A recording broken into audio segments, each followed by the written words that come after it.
আসসালামু আলাইকুম। আজকে আমি একটা অসাধারণ রেসিপি দেখাবো। শুধুমাত্র রুটি এবং সস দিয়ে, এই দুটি উপকরণ দিয়ে আমি খুব সুন্দর একটি স্ন্যাক বানাবো। তার জন্য প্রথমেই আমি রুটিটা বেলে নিচ্ছি।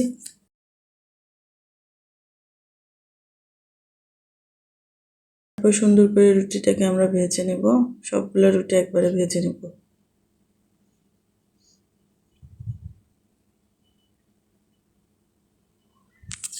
রুটিগুলো সবগুলো ভাজা হয়ে গেলে আমি স্টিলের গ্লাসের সাহায্যে, অথবা যদি কারো কাটার থাকে, আমার বাসায় নাই, তাই আমি সবসময় স্টিলের ছোট্ট গ্লাসটা ইউজ করি।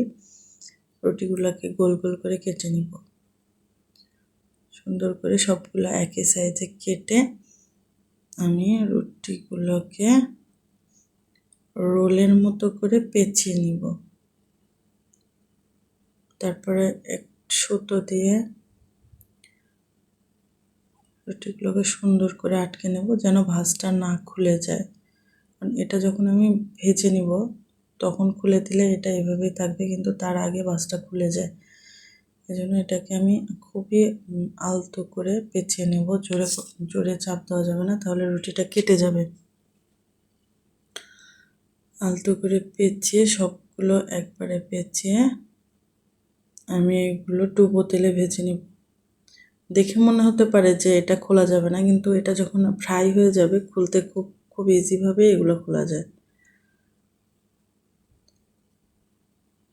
এবার আমার সবগুলো বানানো হয়ে গেছে।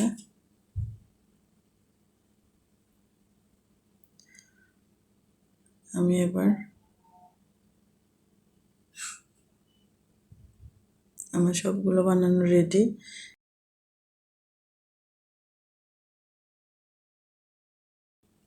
এবার চুলাতে আমি তেল দিয়ে তেলগুলো গরম হতে দেবো। যখন একদম গরম হয়ে যাবে তখন আমি আস্তে আস্তে এগুলো ছেড়ে দেবো।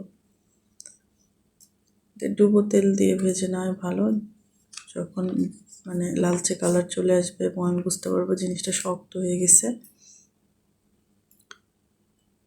তারপর এটাকে আমি তুলে ফেলবো।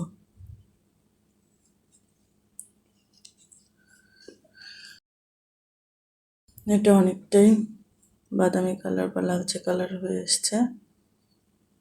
এবার এটা আমি তুলে নেব।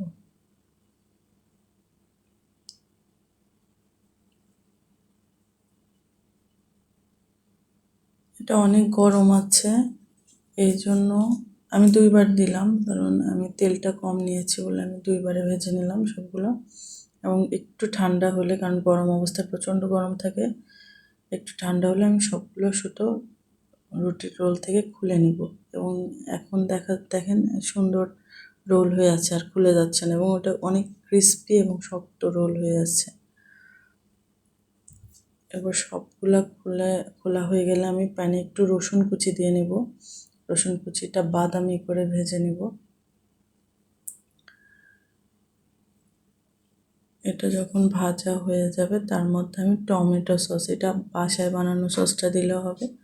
আমি মূলত প্রাণ সস, যেটা বাজারে কিনতে পাওয়া যায়, ওইটাই ব্যবহার করেছি। আমি এবার বেশি করে সসটা দিয়ে দেব। সসটা দেওয়ার সময় অনেক সময় হাতে ছিটে আসে। এবার সসটা আর এটা মিক্স হয়ে গেলে আমি তার মধ্যে রুটির রোলগুলো দিয়ে দেবো। দিয়ে সুন্দর করে এটা একটু মেখে নেব।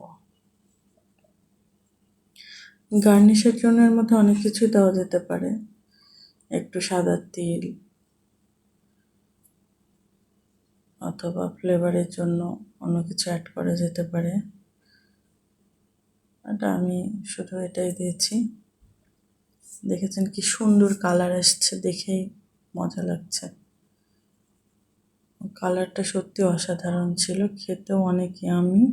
বিশেষ করে বাচ্চাদের টিফিনে অথবা বিকেলের নাস্তায় এটা অসাধারণ একটা স্ন্যাক্স। অসাধারণ। আল্লাহ হাফেজ।